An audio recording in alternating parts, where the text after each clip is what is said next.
Hi, ഇന്ന് നമ്മൾ പോകുന്നത് കുടിയാമല ടു പൈതൽമലയിലേക്കൊരു ട്രിപ്പാണ് കേട്ടോ. ഒരു അടിപൊളി രസകരമായ ഒരു ട്രിപ്പാണ്, എല്ലാവരും കാണുക. ഓക്കെ, ഒരു സെറ്റപ്പും ഇല്ല ഇതിനകത്ത്, എന്താ പറയുന്നത്, ഒന്നുമില്ല. അതുകൊണ്ട് പണിയില്ലാത്ത, ഇല്ലെങ്കിൽ മൊത്തം പണിയാവും.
മലയിൽ എത്തണമല്ലേ അവിടെ.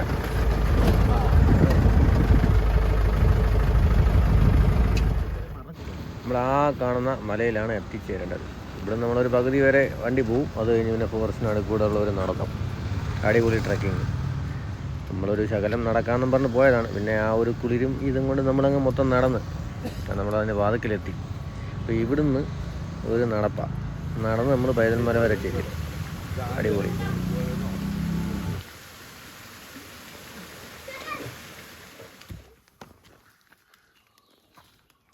ഇത് മിക്കവാറും നടന്ന് നമ്മൾ മങ്ങ് വരെ പോവുക.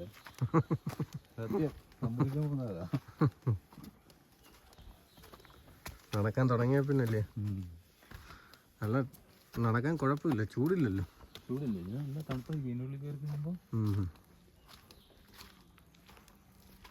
ടവറിലല്ലേ പൈതൽമല വാച്ച് ടവർ.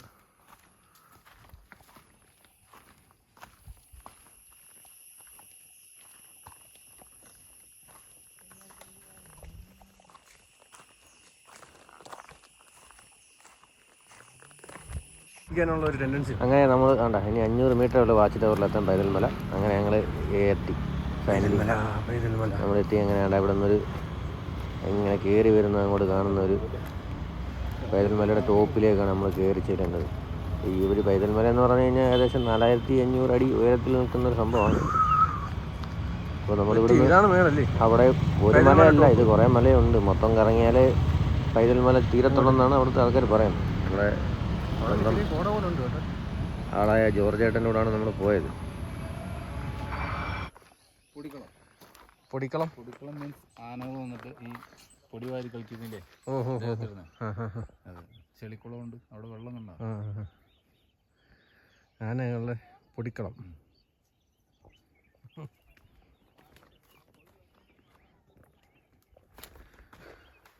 ഇതിനി അങ്ങ് നടന്നോ? അതാ ടവറല്ലേ? Oh my God. അവിടെ വരെ എത്തുമ്പോഴത്തേക്ക് വണ്ടി ആയിരുന്നു നല്ല സെറ്റായിരുന്നല്ലേ. ഈ റോഡിൽ കൂടെ വണ്ടി ഓടിക്കുക അല്ലേ? നമ്മൾ വന്ന വഴിയാണ് വണ്ടി ഓടിക്കാൻ പറ്റാതെ. ആ വഴിയാണ് ശരിയാക്കുമായിരുന്നെങ്കിൽ ആ ടവർ വരെ വണ്ടിക്കകത്ത് പോയിരുന്നു. ആ ഓക്കെ. പിള്ളേരെയും കൊണ്ടൊക്കെ വരുന്നത് എന്തൊരു പാടാ. പിള്ളേർ ആദ്യം നല്ല ആവേശം കാണിക്കേ.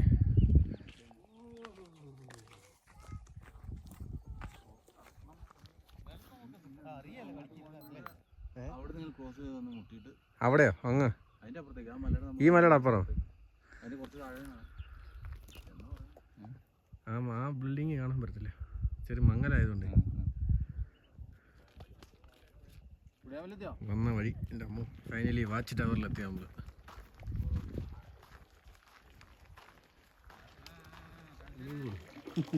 സ്വിമ്മിങ് പൂളാണ്, പൈതൽമലയിലെ സ്വിമ്മിങ് പൂള്. ഇത് ആറ്റി മറ്റേ ഇതിട്ടേക്കുന്ന മോട്ടറൊന്നും അല്ല, അരുവി അങ്ങനെ വെറുതെ ഉള്ളതെന്നിട്ട് അങ്ങനെ ഭീഷണിക്കാതെ പോകണ്ട. ജോർജ് ചേട്ടൻ നമ്മളെ മല കയറ്റി. വാ നല്ല കാറ്റ്. അല്ല അല്ല, നാട്ടിൽ നിന്നാ.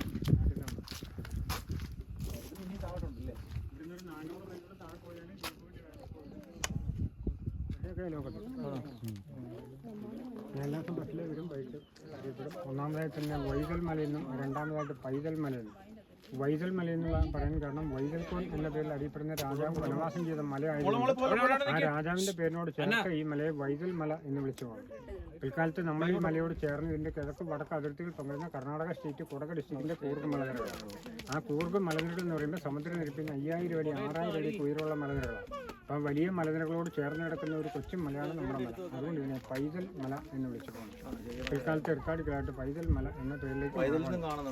അതെ, ഈ കാണുന്ന മരങ്ങൾ കാണുന്ന മലയുടെ ടോപ്പ് തൊട്ട് അപ്പുറത്തേക്ക് കാണുന്ന മലനിരകളെല്ലാം കർണാടകത്തിൻ്റെയാണ്. നമ്മളുടെ ഈ മലയുടെ മുകളിലൂടെ അപ്പുറത്തേക്ക് യാത്ര ചെയ്തിട്ട് മറുഭാഗത്തേക്ക് നോക്കിയാൽ കർണാടക സ്റ്റേറ്റ് കുടക് ഡിസ്ട്രിക്റ്റിന്റെ 90% മലനിരകൾ കാണാം. 10,000-കണക്കിന് ഏക്കർ സ്ഥലം, വിശാലമായ പുൽമേടുകളും വനപ്രദേശങ്ങളും. അവരുടെ പ്രധാന ടൂറിസ്റ്റ് കേന്ദ്രങ്ങളായ തലക്കാവേരി മല, തടിയൻ്റെ മോൾ, ഏഴിമലക്കൻ, മഞ്ഞുമല, കത്തിമാണം തുടങ്ങിയുള്ള എല്ലാ മലനിരകളും കാണാം. തലക്കാവേരിക്ക് അങ്ങ് ഭാഗത്തേക്ക് പോകും, പുളിങ്ങോത്തിൻ്റെ ഒക്കെ മണ്ടയാണ്. ഈ അങ്ങനെ പോയി നമ്മളെ കാഞ്ഞങ്ങാട് തുല്യാവാം. നല്ല അടി കാണിക്ക്. കുടി ആന ചവിട്ടി വെള്ളോ? ആന മൂത്രം വെച്ചതും ചവിട്ടിയും വെള്ളം അയാളീ കുടിക്കുന്നത്. കുളിക്കുകയാണെങ്കിൽ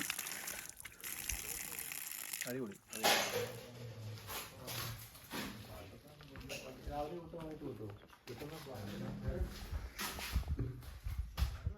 ചെറുതായിട്ട് കയറുന്ന കാണാം.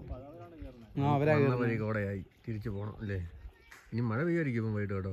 അമ്മയും കൊച്ചും കൂടെ കയറിയിട്ടുണ്ട്. ആൾക്കാരെ ഇങ്ങനെ കാണും.